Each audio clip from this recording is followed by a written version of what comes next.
አሰላሙ አለይኩም ወራህመቱላሂ ወበረካቱሁ። ይህ ሰማያትና ምድር ወይንም አሰማዋት ወልአርድ የሚለው ተከታታይ ትምህርቴ ነው። አላህ ሱብሓነሁ ወተዓላ ከሰማያትና ከምድር ጋር አያይዞ ስለ ራሱና ስለ ሰማያትና ምድር ከነገረን ነገሮች መካከል አንደኛው በመካከላቸው ያለውንም ሁሉ እንደፈጠረ ነው።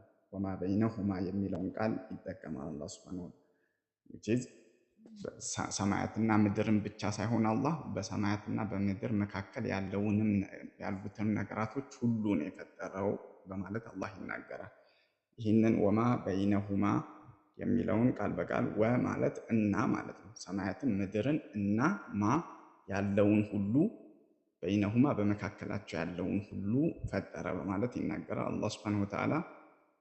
ወማ በይነሁማ የሚለውን ሀረግ በመጠቀም ማለት ነው ቁርአን ውስጥ 9 ጊዜ ተናግሯል። በሰማያትና በምድር መካከል ያሉትን ነገራቶች በሙሉ እንደፈጠረ 3 ጊዜ በቀጥታ 6 ጊዜ በተዘዋዋሪ ነው የተናገረው። እነኚህም አያዎች አላህ በቀጥታ የተናገረባቸው ሶስቱ አያዎች አንደኛው በሱረቱ ሰጅዳ ነው። እንደምታዩት ሱረቱ ሰጅዳ ምዕራፍ 32 አንቀጽ 4 ላይ ያው ሄዳችሁ ታጠኑታላችሁ ኢንሻአላህ።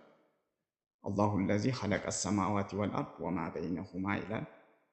ሱረቱል ፉርቃን ላይ አላሁ አለዚ ኸለቀ ሰማዋቲ ወልአርድ ወማ በይነሁማ፣ ሱረቱል ቃፍ ላይ ወለቀድ ኸለቅነ ሰማዋቲ ወልአርድ ወማ በይነሁማ። እንዲሁም በተዘዋዋሪ የተናገረባቸው አያዎች ማለት ነው። ሱረቱል ሩም ላይ አላህ ሱብሓነሁ ወተዓላ ምን ይላል? ማ ኸለቀ አላሁ ሰማዋቲ ወልአርድ ወማ በይነሁማ፣ አላህ ሰማያትን ምድርና በመካከላቸው ያለውን ነገር በአጠቃላይ ኢላ ቢልሐቅ ለዓላማ እንጂ አልፈጠረም በማለት ይናገራል። 5ኛው አያ ሱረቱል ሂጅር ነው። 6ኛው አያ ሱረቱል አህቃፍ ነው። 7ኛው አያ ሱረቱል ዱኻን ነው። 8ኛው አያ ሱረቱል አንቢያ ነው። እዚህ ላይ ሰማዋት በማለት ፋንታ አላህ ሱብሓነሁ ወተዓላ ሰማዋትን በሰማ ተክቶ ይናገራል። ወማ ኸለቅነ ሰማአ።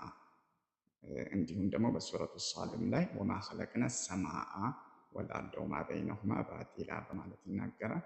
ስለዚህ ወማ በይነሁማ ከዚህ ትምህርት የምትይዙት ነገር ወማ በይነሁማ በመካከላቸው ያለውንም ሁሉ አላህ ሱብሓነሁ ወተዓላ በሰማያትና በምድር መካከል ያለውን በሙሉ አላህ መፍጠሩን በቁርአን ውስጥ 9 ጊዜ ተናግሯል ማለት ነው። ኢንሻአላህ በሌላ ትምህርት እመለሳለሁ።